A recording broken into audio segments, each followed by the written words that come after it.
Alright, for starters, I have this friend today, so ignore her. She's trying to take all the glory. I'm not gonna let her. Today I'm doing a tag I made up. There might be tags similar to this on here already. I'm not sure. I don't know what I'm going to call it yet, so I don't want to say the words yet of what it's going to be called. Right, basically all it is 9 categories of 3s. So you list 3 products for each question. The first question I have is 3 products in your collection that are worth the hype. And so for me, the 3 I have selected, and these are all kind of current things. Well, maybe not one of them. The first thing is the Lorac Pro Palette. The Lorac Pro Palette is baller. I had no intentions of buying this. I had bought the Lorac Unzipped palette because if any of you watch Vintage or Tacky, she had talked about kind of not understanding the hype over this one because the Unzipped palette, she preferred that much better because it was kind of more unique. So when I saw both of these in the store, I jumped at getting the Unzipped palette because that's the one she suggested, and I really trust her and like her a lot. So anyways, I got the Unzipped palette. It's great, whatever. But then when I got some more birthday money, I went ahead and bought this. Best decision of my life. The next one is the Anastasia Dip Brow. This is an odd product, kind of. It's a cream. It kind of looks like a gel liner in a way, but it's for your eyebrows. I'm still kind of learning with it. And the last one has been around for years, but I just recently gave in to buying it, and it is so worth the hype. And that is the Stila Kitten eyeshadow. You guys, I don't know if you can see that as well as I want you to, but seriously, best eyeshadow I own. Maybe, well, maybe not best eyeshadow, prettiest eyeshadow I own, probably. Alright, the next question is 3 products in your collection that are not worth the hype. One is another brow product. It is the MAC brow liner in Fling. I had heard Elle Fowler, if any of you watch her, had talked about using this and she really liked it. At least I think she did. That's how I heard about it, at least, and that's when I was like, oh, I'm gonna go get that because she uses it. I could not get this to work well for me, and there's honestly not that much product. Like, I'm not through with it, but it's like you have to twist it up every day to use it. So I don't know how many twist ups there is before I'd get through it, but it's just, the point is so small that I feel like it makes definite lines. And like, I feel like if I don't press hard, then I can't really tell it's doing anything. So maybe this is just a user error one, but I'm not really a fan of the MAC eyebrow pencil. The next thing is another MAC item. And again, I might be jumping the gun on this one. It's a MAC lip liner. And I'm just kind of categorizing that I don't think MAC lip liners are worth the hype. But I'm going to go ahead and call myself out on this one that I'm probably wrong. This is the only MAC lip liner I own. So maybe it's just that this lip liner is not worth the hype, but I've never heard anyone talk about this, so it has not been hyped up. So I'm kind of cheating at my own tag. But anyways, I've heard people rave about MAC lip liners in general, but this is the only one I own, and it's called Shore Leave, and it's just kind of a peachy pink. It's terrible. I don't like it at all. Maybe it's just that I got an odd shade, and because it is so light that it's just hard to work with, but I don't like it at all. I am using it today because I just want to test it out once more. It's like, maybe I'm not giving it a shot. And as I was using it, I was like, nope, I hate it. So I am going to buy more MAC lip liners, so maybe I'll prove myself wrong in that at a later date. The next thing is super hyped up, I feel like at least, and that is the NARS Albatross highlighter.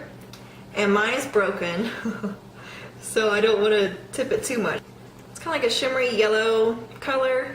The problem for me was just that it was odd with my skin tone, I think is what it is. Maybe not that it's a bad highlighter, but just that on my skin tone, it just kind of made me look sick in a way. Just didn't work out well for me. So that one was not worth the hype. When I first got it, I was so like in awe of like finally having a NARS product. That's the only NARS product I own. But finally just having my hands on a NARS product that I was in love with it just because it was so fancy. But now that I like have worn it in and used it, and I've used it quite a bit for it to break because I'd hit pan. Because I kept trying to convince myself I liked it as I used it later on, and I think it's just not the right color for me. The next question is 3 hyped up products you have yet to try. Okay, so there's a lot of hyped up products I've yet to try because, oh sorry, I just elbowed Winston in the head. Oops. because I don't buy stuff too often. But I do have 3 products that are currently kind of hyped up that I've yet to try. One is it's a 10 leave-in hairspray, not hairspray, but it's a spritz for your hair that's supposed to do tons of wonders for your hair. I've yet to try It's a 10, and I've wanted to try It's a 10, but for like a little bottle it's like $17, and I'm like, I'm not doing that. The next thing is the CoverGirl 3-in-1 foundation. I've heard wonderful things about that from pretty much everyone I watch, and I've just yet to try that because I have other foundations that I want to try to use up first. The next thing I've yet to try is Milani products. I don't own a single Milani item. I've never tried Milani, period. And that's supposed to be a really good drugstore brand, and for whatever reason, I've never tried anything from there. Number 4 is 3 off-the-grid products that you love. I kind of have one really odd one, kind of. The one odd one I feel like I have is just a chapstick, but it's Carmex. Where I'm from, this is really popular, and I don't know if that's just the area I'm from or if it's popular all over, but I feel like I never hear anyone talk about it. But Carmex is a wonderful lip balm, and I think it's medicated. Maybe it's not. I don't know. But it's like you put it on, if you have really chapped lips, you put this on and instantly feel better. And I wear this every night to sleep. The next thing is something I just recently got, and it's the Ulta eyeshadow in Calla Lily. It's just a beautiful highlight color that I like using on my inner corner. I have it on today. And it's just perfect. And I've never heard anyone talk about it before, but it's gorgeous. The next thing is the Makeup Forever Aqua Shadow Sticks. These are amazing. They're a lot like a MAC paint pot, but just in crayon form. And I think that makes them easier to use, honestly. And I haven't heard too much about these. I got them on a whim on Black Friday. They were on sale. And I am happy I did, because I've been using them as my eyeshadow base pretty much every day since. 3 products you have repurchased the most times. The first one is my Holy Grail foundation, which is the original Bare Minerals.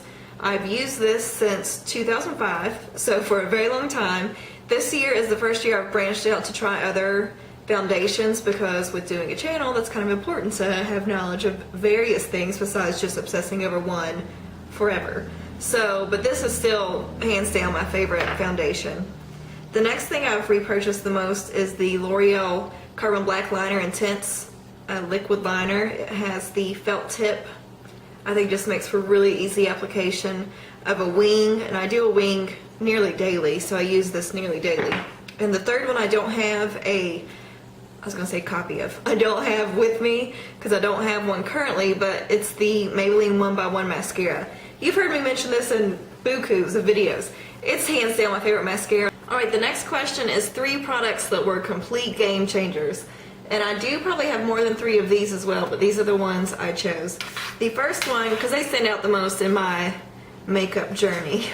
The first one is MAC eyeshadows. MAC eyeshadows are stellar. I don't use that word often, so I was trying to think of a different word, but that's the one that came to mind. They're stellar. They're amazing. The pigmentation is ridiculous. I'll just swatch 3 random ones for you. They're just beautiful. And they go on so smooth, they last so long. It's the only eyeshadow that I can use without a eyeshadow primer and still feel confident that it's not going to crease throughout the day. They're a wonderful formula. The next one is Urban Decay 24/7 eyeliners. These could also go in the worth the hype category. They're just gorgeous, gorgeous, and they do not smudge. Once they're on and they're set, they are on. And they have a bunch of crazy different colors you can get. The next product that was a game changer, a lot of you probably already know this because I did a video on it, but is MAC lipsticks. I'd held out so long on trying these because the price is stupid. But as soon as I tried it, they're pretty baller. The next question is your 3 favorite eyeshadows, and 2 of them that I'm going to list are MAC, and one is the Stila Kitten eyeshadow. It's just beautiful. The next 2 are Sketch and Satin Taupe. These are the eyeshadows, like I said, Stila Kitten's pretty new for me, but I've had these 2 since 2009, and they're like my definite go-tos of when I don't know what to do with my eyes. Satin Taupe and Sketch always seem to make an appearance. MAC Cork is pretty popular for me too, and Naked Lunch. But if I have to really narrow it down to just 3, I say those are probably my 3 favorites, currently at least. The next question is your 3 favorite lipsticks, and mine are the ones I actually just showed you, which is Rebel, All Fired Up, and Candy Yum Yum. Swatch like that. These seem to be the ones that I go to most often. Again, kind of like the eyeshadows, when I don't want to think about it and it's a no-brainer. One of these 3 are always one of the ones I grab. And finally, I just want to know 3 of your favorite miscellaneous products that are currently your favorite. And so for me, mine were kind of unexpected favorites. Well, 2 of them were. The first one, which people rave about this, so this could go again in the hype category. The MAC Pro Longwear Concealer. This stuff is unlike any product I've ever used, just in the way that it takes so little to do so much. Well, I'm getting ready to contradict myself. This is also kind of like that. It's another one of my favorite products. This is the IT Cosmetics Bye Bye Under Eye. I got this in a little IT Cosmetics sampler. This takes so little to do so much. So both these products do that. It takes tiny, tiny, tiny amount and covers so well under your eye. But one thing I will disclaim on that is, I have a disclaimer, you know what I mean. We tried to use it on my mom, and apparently it doesn't favor aging eyes at all. Like it made her eyes look worse. So maybe use that now if you're young, because when you're older it's not going to do too well. And the final product I have that was kind of unexpected, like the IT Cosmetics was unexpected, is this Laura Geller Baked Heart Blush and Highlighter in Pink Valentine. I am not a sucker for packaging. Like, this is cute, but this is not why I bought this whatsoever. Stuff like that does nothing for me. But I bought this because, again, it was like in a little sampler kit in the same area of Ulta where I got the IT Cosmetics one. And I got this in a lip gloss. And this is beautiful. Like, I did not expect to enjoy this as much as I have, but I've worn it every day since I bought it. I'm wearing it now. And I also bought the MAC Soft and Gentle Highlighter. I've been using this on my cheeks to where I haven't even needed to use the Soft and Gentle really much yet, because this is kind of taking the cake. Alright, so I hope you like this tag. It's kind of random. Or not, it's not random, it's about makeup. And makeup is relevant always for us online as friends. So please do it if you want. I'm going to list some people below that I want to special request to do it, but anybody that wants to do it, do it. Let me know if you do it since I made it. I'm kind of proud of that. And I will talk to you later. Thanks.